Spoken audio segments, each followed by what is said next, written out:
सिवान में आम आदमी पार्टी के नेता राजन कुमार ने सिवान विधानसभा से चुनावी बिगुल फूंक दिया है। राजन कुमार का वैश्य वोटों पर अच्छी पकड़ है और ये आम जनता के समर्थन से चुनावी मैदान में है। राजन कुमार एक विशेष इंटरव्यू में विधायक व्यासदेव प्रसाद पर जमकर बरसे। साथ ही उन्होंने सदर विधायक पर सिवान को विकास के मामले में पीछे धकेल देने का भी आरोप लगाया। साथ ही कहा कि जनता इस बार बदलाव के मूड में है और परिवर्तन होकर रहेगा। देखिए राजन कुमार का ये एक्सक्लूसिव इंटरव्यू। नमस्कार सिटी न्यूज के विशेष कार्यक्रम चुनावी दंगल में आप सभी का स्वागत है। आज हम बात करेंगे सिवान विधानसभा के भावी प्रत्याशी, आम आदमी पार्टी के भावी प्रत्याशी राजन कुमार से। गंगा स्वीट्स के नाम से ये पूरे जिले में मशहूर है। मिठाइयां इनकी बहुत स्वादिष्ट होती हैं, लेकिन इनका क्रियाकलाप, इनका समाज सेवा भी वैसी चर्चित है जैसा इनका दुकान है। इनसे हम बात करेंगे।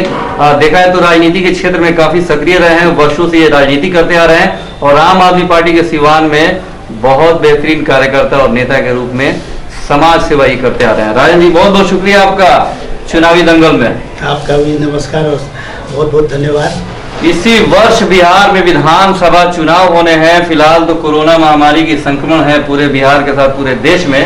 और आगामी विधानसभा चुनाव जो होने वाले हैं पूरे बिहार में, सिवान विधानसभा को लेके आम आदमी पार्टी की क्या तैयारियां हैं? तैयारियां तो हम लोग की अच्छी चल रही है। काफी दिन से हम लोग सक्रिय हैं और प्रयास करते हैं कि समाज के जन जन तक हम लोग अपनी बातों को पहुंचाएं। क्या लगता है आम आदमी पार्टी इस वक्त बिहार में जो स्थिति है, पूरे बिहार में आम आदमी पार्टी की, सिवान जिला में कितने सीटों पर आपकी दावेदारी है? देखा है तो सिवान जिले में 8 विधानसभा सीट है, इसमें से कितने सीटों पे लड़ने जा रही है पार्टी की दावेदारी? तो 243 सीट पूरे बिहार में हम लोग इलेक्शन लड़ने जा रहे हैं जी। रही बात जीत और हार की, तो वो तो यहाँ की जनता साबित करेगी कि हमें क्या, कौन और कैसे पसंद है। ये हम लोग तो नहीं कह सकते हैं। बिहार की जनता एक्सेप्ट करेगी तभी वही मान्य होगा। बिहार की लड़ाई देखा जाए तो 15 साल बनाम 15 साल एनडीए और राजद के बीच इस लड़ाई को बनाने का प्रयास किया जा रहा है दोनों पार्टियों के बीच। ऐसे में आम आदमी पार्टी की स्थिति क्या रहेगी और कितना उभर के आएगी? 15 साल राजद का राज रहा, 15 साल एनडीए का रहा। ये दोनों पार्टियां जातीय समीकरण को लेकर के बिहार राज्य में अपनी राजनीति सक्रिय रखी, लेकिन बिहार अब इन चीजों को समझ चुका है, आने वाले समय में एक्सेप्ट नहीं करेगा। एक्सेप्ट तो बिहार शुरू से भी नहीं किया। बिहार ने 3 धर्मों को अपने गोद में पाला है।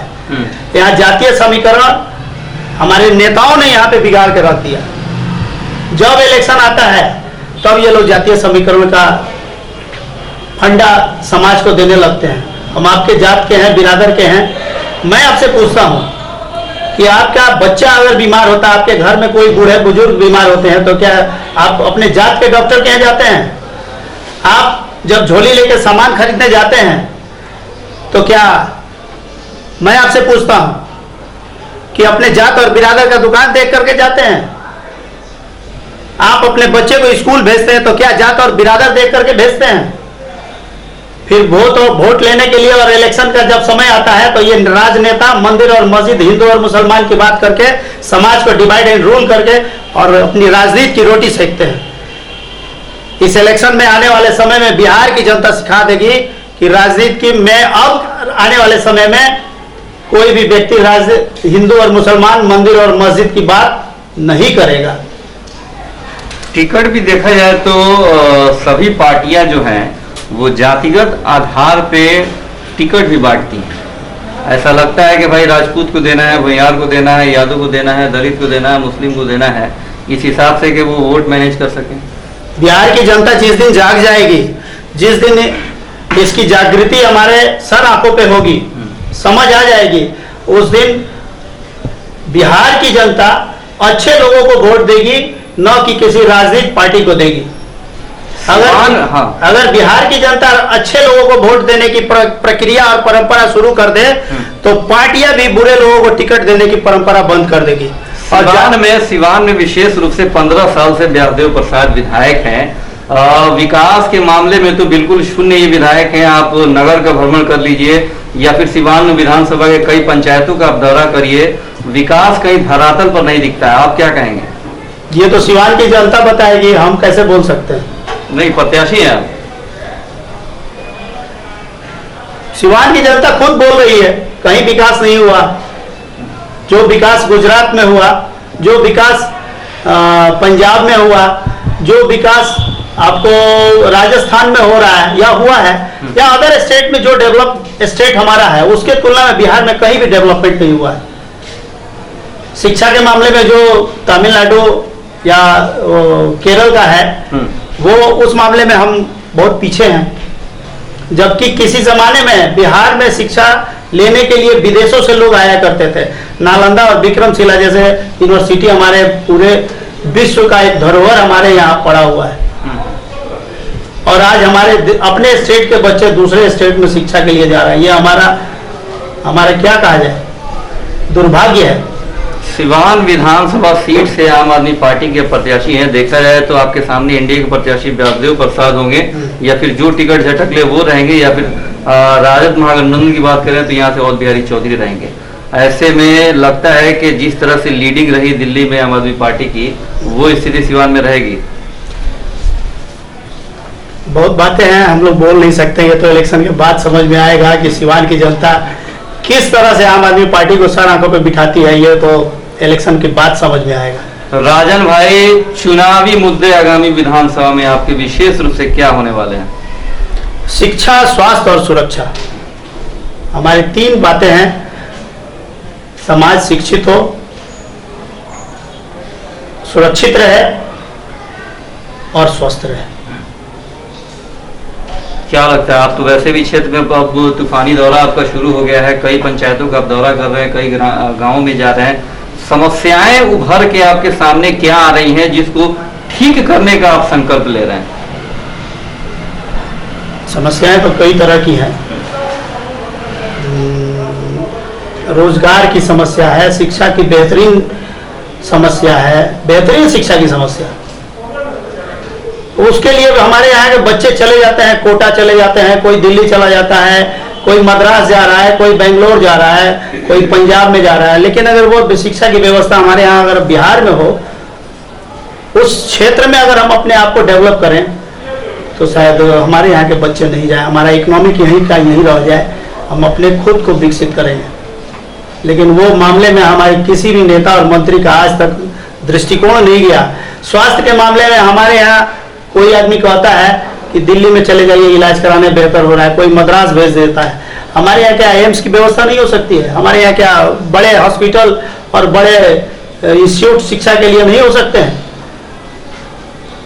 सुरक्षा के भी बहुत सारे मामले हैं। अगर शीर्षस्थ हमारे पदाधिकारी नेता अगर अपने अच्छे ढंग से ईमानदारी से काम करें तो समाज के एक एक व्यक्ति को बेहतरीन सुरक्षा मिल सकता है। अभी आपने देखा होगा कि चंपारण से सारण को जोड़ने वाली जो 70 घाट पुल का उद्घाटन 1 महीने पहले हुआ था, वो पुल 1 महीने के अंदर ध्वस्त हो गया। आपको लगता है कि सरकारी योजनाओं में जिस तरह से भ्रष्टाचार छाया हुआ है, ये सुशासन बाबू की पोल खोल रही है? एकदम खुल रही है, एकदम पूरी तरह खुल गई। इसमें और क्या, जो 25 दिन में जो पुल का उद्घाटन हो रहा है, 25 या 30 दिन हुआ अभी, और उसमें पूरा मिट्टी कट के बह गया। बिल्कुल, और 350 करोड़ की लागत से वो पुल बना था। तो ये किस बात का घोटाला है, आप खुद समझ सकते हैं। आज जिस तरह अभी 2 दिन पहले की खबर है कि पटना के पीएमसीएच में एक नाबालिग बच्ची के साथ रेप की घटना को वहीं के गार्ड ने अंजाम दिया। जिस तरह सरकारी अस्पतालों का हाल है और सरकारी अस्पताल के साथ स्वास्थ्य विभाग का जिस तरह पोल इस कोरोना महामारी ने खोल दिया है, इसको लेके किस नजर से देखते हैं आप? ये तो सामाजिक सुरक्षा की व्यवस्था है, ये सरकार की बहुत बड़ी जिम्मेदारी है। इस तरह की व्यवस्थाओं को नजरअंदाज नहीं किया जा सकता है। प्रशासन का नजर इस पर कड़ा होना चाहिए।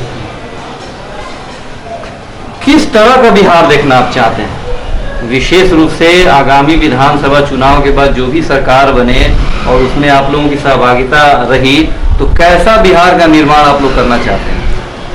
स्वस्थ बिहार, शिक्षित बिहार, संस्कारित बिहार। आखिर में विशेष रूप से सिवान की जनता से विधानसभा चुनाव को लेकर क्या अपील आप करेंगे? सिवान की जनता से बस एक ही अपील करेंगे कि आप जब शहर में जाते हैं, बाजार में जाते हैं, एक मिट्टी का छोटा सा बर्तन भी खरीदते हैं तो उसको ठोक बजा के खरीदते हैं, और इतने बड़े राष्ट्र की गरिमा जिस व्यक्ति के हाथ में देने जा रहे हैं उसके व्यक्तित्व और चरित्र को आप जरूर परखें, तभी आप उसको एक विधानसभा का रास्ता उसके लिए तय करें। लगता है कि लोगों को राजन कुमार के नाम पे राजन कुमार के रूप में एक नया विकल्प मिल गया सिवान के लोगों को। अब ये तो सिवान की जनता बताएगी, मैं नहीं बता सकता। मन में खुशी है? बहुत खुशी है। गर्दा उड़ाएंगे राजन भाई? गर्दा तो नहीं उड़ाएंगे, प्रयास करेंगे गर्दा उड़ाने का। चलिए, ये थे राजन कुमार सिवान से आम आदमी पार्टी के प्रत्याशी, भावी प्रत्याशी। इन्होंने बहुत अच्छी बात कही कि आप एक घड़ा खरीदने जाते हैं, एक मिट्टी का बर्तन भी खरीदने बाजार में जाते हैं तो उसको ठोक बजा के देखते हैं कि वो सही है कि नहीं। आप तो 5 साल के लिए भविष्य अपना दे रहे हैं किसी के हाथों में।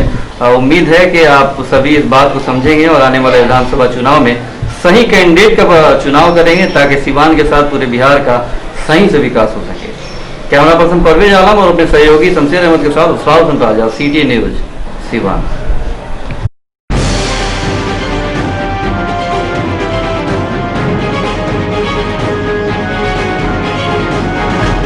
YouTube ऐप पर घंटी बजाओ, हर खबर की अपडेट पाओ।